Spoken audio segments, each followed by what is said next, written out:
Halo semuanya, pernah kepikiran mau berangkat umroh, tapi pas lihat pilihannya malah jadi galau? Antara ikut agen perjalanan yang serba praktis atau coba jalan sendiri yang katanya lebih fleksibel. Nah, kali ini kita akan kupas tuntas dua jalur ini, biar kamu bisa nentuin mana yang paling tas. Kalau kamu lagi di posisi ini, tenang aja, kamu nggak sendirian kok. Ini dilema yang wajar banget, apalagi sekarang ada pilihan baru yang makin bikin penasaran. Jadi, yuk kita cari tahu bareng-bareng jawabannya. Dan ini dia nih, game changernya. Ada satu kabar besar yang bikin obrolan kita hari ini jadi relevan banget. Pemerintah Indonesia secara resmi sudah melegalkan umroh mandiri. Artinya apa? Ini bukan lagi sekedar wacana, tapi sebuah pintu yang terbuka lebar buat kita semua untuk merancang sendiri perjalanan ibadah kita. Biar gampang, ini dia peta pembahasan kita. Kita mulai dari dasar hukumnya dulu, terus kita bedah satu-satu biaya kalau pakai agen dan kalau berangkat sendiri. Setelah itu kita bandingkan langsung, dan terakhir kita simpulkan mana yang cocok buat kamu, tim praktis atau tim taktis. Oke, kita mulai dari fondasinya dulu ya. Apa sih yang bikin umroh mandiri ini sekarang jadi pilihan yang sah dan diakui oleh negara? Jadi, umroh mandiri itu gampangnya gini. Kamu adalah sutradara sekaligus manajer buat perjalanan ibadahmu sendiri. Kamu yang pegang kendali penuh, dari A sampai Z. Mulai dari cari tiket pesawat, urus visa, sampai pilih hotel, semua kamu yang atur. Tanpa lewat perantara agen travel resmi atau PPIU. Dan perlu dicatat ya, ini bukan sekedar tren. Ini adalah kebijakan yang punya payung hukum kuat, yaitu Undang-Undang Nomor 8 Tahun 2019. Jadi ini adalah landasan legal yang bikin kita bisa tenang merencanakan perjalanan umroh secara mandiri. Sekarang kita beralih ke jalur yang udah lebih kita kenal, yaitu lewat agen perjalanan. Opsi ini emang udah jadi andalan banyak orang.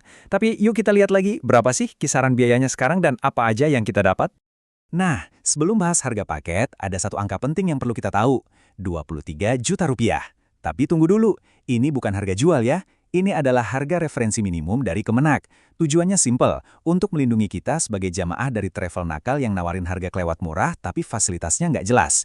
Jadi ini semacam jaring pengaman. Oke, ini dia harga real di lapangan. Untuk paket reguler yang biasanya 9-11 hari, siapin aja budget di kisaran 24-29 juta. Kalau mau yang ada plus-plusnya, misalnya mampir dulu ke Turki, biayanya antara 28-39 juta. Nah, kalau mau berangkat di momen spesial kayak Ramadan, tentu harganya beda lagi. Biasanya mulai dari 32 juta ke atas. Oke, sekarang giliran kita jadi Menteri Keuangan buat perjalanan sendiri. Anggap aja kita lagi bikin proposal anggaran dari nol. Setiap komponennya, kita yang tentukan. Mari kita coba hitung bareng-bareng perkiraannya. Udah pasti, pos pengeluaran terbesar adalah tiket pesawat. Untuk penerbangan pulang pergi ke Arab Saudi, kita anggarkan sekitar 16 juta rupiah. Ini biasanya komponen yang paling makan banyak budget, jadi harus diamankan dari jauh-jauh hari. Lanjut ke penginapan. Kita ambil contoh ya. Misal kamu bisa dapat hotel seharga 500.000 per malam. Kalau tinggal 5 malam, berarti totalnya sekitar 2,5 juta. Tentu aja, angka ini sangat fleksibel, bisa lebih murah atau lebih mahal tergantung pilihanmu. Jangan lupakan biaya-biaya administrasi ya. Ngurus visa dan dokumen perjalanan lainnya itu kita lakukan sendiri. Perkiraan kasarnya siapin dana sekitar 3-3,5 juta rupiah untuk pos ini.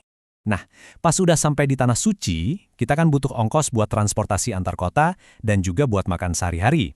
Kita alokasikan aja masing-masing sekitar 3 juta rupiah. Jadi totalnya 6 juta rupiah untuk dua kebutuhan penting ini. Oke, saatnya menjumlahkan semuanya. Mulai dari tiket, hotel, visa, sampai biaya hidup di sana, total perkiraan kasar untuk umrah mandiri jatuhnya di angka sekitar 28 juta rupiah. Coba kita kunci dulu angka ini. Nah, sekarang kita udah punya dua angka jagoan dari masing-masing jalur. Mari kita sandingkan langsung biar kita bisa lihat perbedaannya dengan jelas. Dan ini dia kesimpulannya. Jalur agen kita bisa mulai dari 24 juta, semua udah terima beres. Sementara jalur mandiri estimasinya di 28 juta dengan kebebasan total. Loh, kok yang mandiri malah kelihatan lebih mahal? Nah, ini dia poin menariknya. Ternyata jalur mandiri itu belum tentu lebih hemat. Ini membuktikan kalau pilihannya bukan cuma soal duit. Jadi, poin utamanya adalah ini bukan lagi sekedar perdebatan mana yang lebih murah.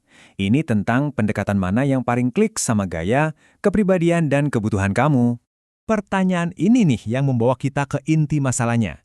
Kalau selisih harganya ternyata nggak sejauh yang kita kira, lalu apa faktor lain yang harusnya jadi penentu utama? Tabel ini ngerangkum semuanya. Lewat agen, tanggung jawab dan risiko ada di pihak mereka. Kita tinggal ikut arahan, tapi ya jadwalnya kaku. Sebaliknya, jalur mandiri ngasih kita kebebasan penuh. Tapi semua tanggung jawab, dari hal kecil sampai risiko besar, ada di pundak kita sendiri. Ini jadi pertimbangan serius, apalagi buat yang baru pertama kali berangkat. Pada akhirnya, ini adalah pilihan antara dua filosofi perjalanan. Kamu tim praktis yang pengen semuanya udah disiapin biar bisa fokus penuh sama ibadah? Atau kamu tim taktis yang justru menikmati proses merancang setiap detail perjalananmu secara strategis? Jadi, sekarang bola ada di tanganmu.